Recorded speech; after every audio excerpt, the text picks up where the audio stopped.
Israel സ്വപ്നത്തിൽ പോലും പ്രതീക്ഷിക്കാത്ത നീക്കവുമായിട്ടാണ് ഫ്രാൻസ് രംഗത്ത് വന്നിരിക്കുന്നത്. ഇനി ഒന്നും പഴയതുപോലെ അത്ര എളുപ്പമാകില്ല എന്ന് ഇസ്രയേലും അമേരിക്കയും കരുതിയിരിക്കണം. ഇരു രാജ്യങ്ങളുടെയും നെഞ്ചെടുപ്പേറ്റിക്കൊണ്ട് ലോകരാജ്യങ്ങൾക്ക് മുകളിൽ കടുത്ത സമ്മർദ്ദം ഏൽപ്പിച്ചുകൊണ്ട് ഫ്രാൻസ് കഴിഞ്ഞ ദിവസം നടത്തിയ പ്രഖ്യാപനം ഇങ്ങനെയാണ്. ഐക്യരാഷ്ട്രസഭയുടെ സെപ്റ്റംബറിൽ നടക്കാൻ പോകുന്ന ജനറൽ അസംബ്ലിയിൽ പാലസ്തീനെ ഞങ്ങൾ രാജ്യമായി അംഗീകരിക്കുമെന്ന്. തൊട്ടു പിന്നാലെ ബ്രിട്ടനും മറ്റ് യൂറോപ്യൻ രാജ്യങ്ങളും കടുത്ത പ്രതിസന്ധിയിലായി. ഫ്രാൻസിനെ അംഗീകരിക്കാമെങ്കിൽ എന്തുകൊണ്ട് നമുക്ക് ആയിക്കൂടാ എന്ന ചോദ്യങ്ങൾ വ്യാപകമായി ഉയരുന്നതോടെ ബ്രിട്ടൻ പ്രധാനമന്ത്രി കെയർ സ്റ്റാമർ അടക്കമുള്ളവർക്ക് സമ്മർദ്ദങ്ങൾക്ക് നടുവിലാണ്. പാലസ്തീനെ ഒരു രാജ്യമായി അംഗീകരിക്കുന്ന രാഷ്ട്രങ്ങളുടെ എണ്ണം കൂടി വരുന്നത് കുറച്ചൊന്നുമല്ല ഇസ്രയേലിനെ ഭയപ്പെടുത്തുന്നത്.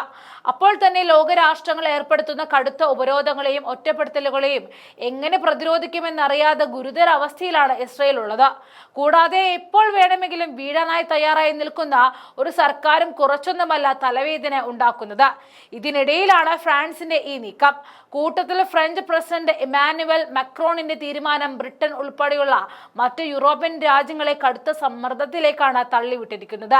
പാലസ്തീനെ അംഗീകരിക്കാൻ തയ്യാറാവണം എന്ന് നിരവധി പാർലമെന്റ് അംഗങ്ങളാണ് കെയർ സ്റ്റാമറിനോട് ആവശ്യപ്പെട്ടിരിക്കുന്നത്. ഇതിൽ ഏറ്റവും മുതിർന്ന ക്യാബിനറ്റ് മന്ത്രിമാരും മൂന്നിലെന്നിൽ കൂടുതൽ എംപിമാരും ഉൾപ്പെടും. അനുകൂല തീരുമാനം എടുക്കുക എന്നല്ലാതെ സ്റ്റാമറിന് വേറെ വഴിയില്ലാത്ത അവസ്ഥയിലേക്കാണ് ഈ സമ്മർദ്ദങ്ങൾ നയിക്കുക. ഗാസയിലെ മാനുഷിക പ്രതിസന്ധിയെക്കുറിച്ചുള്ള ആശങ്കകളാണ് പല യൂറോപ്യൻ നേതാക്കളെയും ഈ നിലപാട് സ്വീകരിക്കാനും പ്രേരിപ്പിക്കുന്നത്. ഔദ്യോഗിക കണക്കുകൾ അനുസരിച്ച് 60,000 പേരും അനൗദ്യോഗിക കണക്കുകൾ അനുസരിച്ച് 2 ലക്ഷത്തോളം ആളുകളും ഇതിനോടകം തന്നെ പാലസ്തീനിൽ കൊല്ലപ്പെട്ടു കഴിഞ്ഞു. പോഷകാഹാരക്കുറവ് മൂലം നിരവധി കുട്ടികളാണ് അവിടെ ദുരിതം അനുഭവിക്കുന്നത്. ഇസ്രയേൽ വംശഹത്യ നടത്തുകയാണെന്ന് തെളിയിക്കുന്നതിന് ഇതിൽ കൂടുതൽ എന്ത് തെളിവാണ് ആവശ്യമെന്ന് ലോകം മുഴുവൻ ചോദിക്കുകയാണ്.